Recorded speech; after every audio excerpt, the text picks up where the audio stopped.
जब हाथी चलेला त रास्ता अपने आप बन जाला। ये कहावत हम इसलिए कह रहे हैं कि नीतीश कुमार 2 दशक से बिहार की सियासत के वो हाथी रहे हैं जिनके चलने से रास्ता बनता था, लेकिन अब वो हाथी अपनी जगह से उठने वाला है।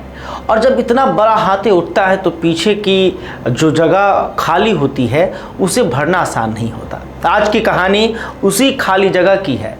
कौन भरेगा इसे, कैसे भरेगा और बिहार की जनता के लिए इसका क्या मतलब है।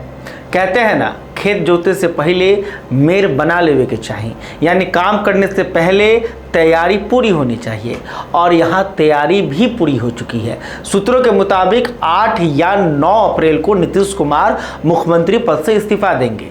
सिर्फ कुर्सी से नहीं बल्कि विधान परिषद की सदस्यता भी छोड़ेंगे और इस्तीफे के तुरंत बाद नई सरकार शपथ लेगी। यह कोई अचानक का फैसला नहीं है।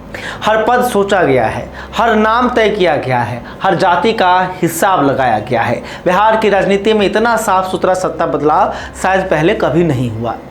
कहल जाला ना, जब नाव बदलत बा तब पतवार के भी नया हाथ मिले के चाहिए। इस बार सत्ता के नाव में बैठने वाले वही हैं, लेकिन बैठने की जगह बदल गई है। अब तक बिहार में जदयू बड़े भाई की भूमिका में थी और बीजेपी छोटे भाई की, लेकिन इस बार सब कुछ पलट गया है। भाजपा बड़े भाई की कुर्सी पर बैठेगी, गृह विभाग उनके पास रहेगा, विधानसभा अध्यक्ष का पद भी उनके पास रहेगा और ये दोनों पद किसी भी सरकार की असली ताकत होते हैं। यह बिहार का हर राजनीतिक जानकार समझता है। जदयू को मिलेंगे 2 डिप्टी सीएम और कैबिनेट में 15 मंत्री। संख्या में बराबरी है, लेकिन असली ताकत का तराजू झुका हुआ है बीजेपी की तरफ। छोटे साथियों का भी हिसाब रखा गया है। चिराग पासवान की पार्टी को 2 मंत्री पद, उपेंद्र कुशवाहा और जीतन राम मांझी को एक मंत्री पद दिया जाएगा। यानी एनडीए के घर में कोई नाराज नहीं रहेगा, कम से कम फिलहाल ये कह सकते हैं। एक यहाँ पर और कहावत कहते हैं कि बाप के खेत में बेटा जब हर चलावेला तो गाँव वाले देखते रहते हैं। बिहार की राजनीति अब यही देखने वाली है। निशांत कुमार, नीतीश कुमार के बेटे अब तक राजनीति से दूर रहे, लेकिन अब पिता की खाली होने वाली विधान परिषद सीट पर उपचुनाव लड़ेंगे। सदन पहुंचते ही डिप्टी सीएम बनाए जाएंगे, ऐसी चर्चा हो रही है। और आगे की योजना यह भी है कि विधायक दल का नेता भी उनको चुना जा सकता है और फिर धीरे धीरे पूरी पार्टी की कमान जो है निशांत के हाथों में सौंप दी जा सकती है। यानी जदयू का भविष्य नीतीश के बाद भी नीतीश के घर के इर्द गिर्द बुना जा रहा है। दूसरे डिप्टी सीएम के लिए किसी महिला नेता का नाम आ सकता है। अररिया में समृद्धि यात्रा के दौरान नीतीश कुमार ने खुद ये हिंट दी थी। अगर ऐसा हुआ तो ये बिहार की राजनीति के लिए एक अच्छा कदम होगा।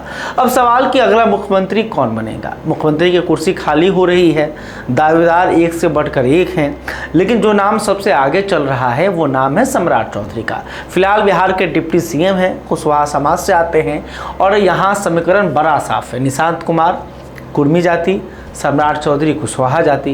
बिहार की राजनीति में इसे कहते हैं लौकुश समीकरण, जो चुनाव में बड़ा फर्क डालता है। भाजपा ने नीतीश कुमार से वादा किया है कि उनकी पसंद का मुख्यमंत्री चुना जाएगा, यानी नीतीश जाकर भी इस सरकार पर अपनी छाप छोड़ेंगे। लेकिन याद रखिए, जब तक तिलक ना लगे तब तक राजा कोई नहीं बनता। माने जब तक शपथ नहीं होती कोई भी खबर पक्की नहीं मानी जाती। तो ये था बिहार के सत्ता बदलाव का वो पूरा नक्शा जो अभी पर्दे के पीछे खींच रहा है। एक युग जा रहा है, एक नई पारी शुरू होने वाली है। आप बताइए कमेंट में, नीतीश के बाद बिहार कहाँ जाएगा? कमेंट करके ज़रूर बताइएगा। और अभी तक आपने हमारे YouTube चैनल को सब्सक्राइब नहीं किया है तो तुरंत कर लें। वीडियो फेसबुक पे देख रहे हैं तो पेज को भी फॉलो कर लें। बहुत बहुत धन्यवाद।